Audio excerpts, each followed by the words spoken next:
السلام علیکم ورحمۃ اللہ وبرکاتہ۔ بسم اللہ الرحمن الرحیم۔ ہمارے پیغمبر حضرت محمد رسول اللہ صلی اللہ علیہ وسلم خاتم النبیین کے بے شمار اعجاز ہیں۔ سیرت نبوی خود ایک بہت بڑا اعجاز ہے۔ انسانوں کی ہدایت اور رہنمائی کے تمام پہلوؤں کے لیے خدا نے آپ کو معیار بنایا ہے، اسوہ حسنہ ہے۔ جب تک ہم اس اسوہ حسنہ کو کھول کے نہیں دیکھیں گے اور نہیں چیک کریں گے، اس وقت تک یہ فرقہ واریت کبھی ختم ہو ہی نہیں سکتی، کیونکہ سیرت نبی کے پیغام میں ہی وحدت ہے، اور نبی پاک صلی اللہ علیہ وسلم ہی کے بارے میں بہت ساری روایات ہیں، اور ایسی روایات ہیں جن کا صحیح احادیث کے ساتھ کوئی نسبت ہی نہیں ہے۔ تو اس لیے ہمارے پیغمبر صلی اللہ علیہ وسلم پر جو اللہ نے کلام اتارا، اس کی یہ کمال یہ ہے کہ اس میں ایک غلطی بھی نہیں ہے۔ اب اگر کمپیریٹیو اسٹڈی آف ریلیجن، جس کو تقابل ادیان کہتے ہیں، اس کی روح سے دیکھا جائے اور موازنہ کیا جائے تو خود ان دیگر مذاہب کے محققین کے نزدیک وہ خود اس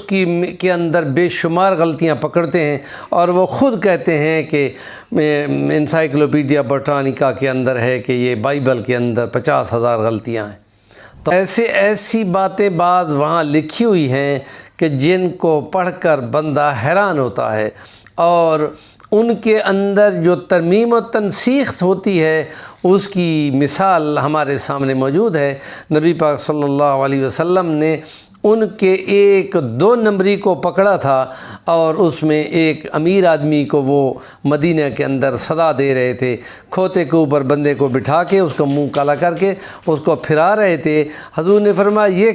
کیا تماشا لگا ہوا ہے، بچے پیچھے لگے ہوئے ہیں؟ تو بتایا گیا کہ یہودیوں نے ایک اپنے مجرم کو صدا دیا تورات کے مطابق۔ تو نبی پاک کے الفاظ بھی حدیثوں میں آپ چیک کریں، وہاں یہ ہے کہ اللہ کے حکم کی یہ شان نہیں ہوتی کہ اس میں مذاق مذوق ہو، یہ تو ایسی سزائیں تو نہیں ہوتی۔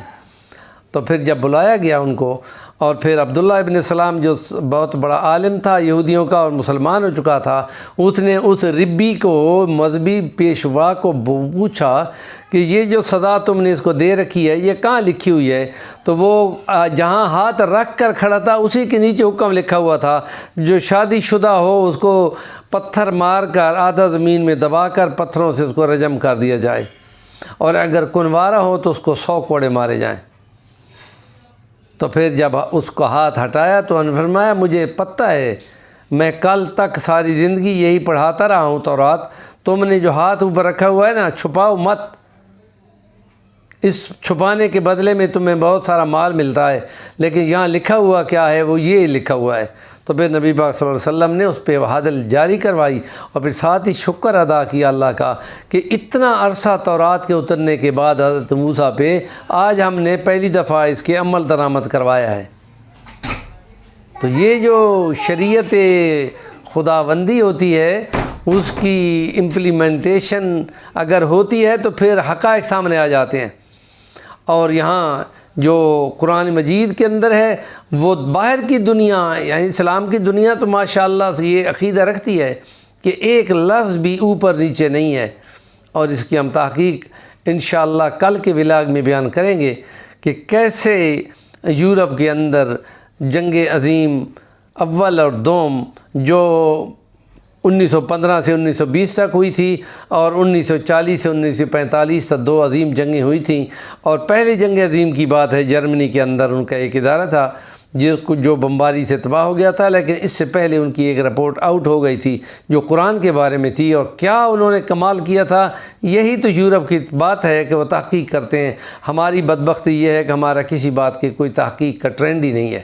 ہمارے چینل کا نام ہے صفی الرحمن الوانی، ضرور سبسکرائب کریں، اور کام کی بات کا کومنٹ ضرور کیا کریں۔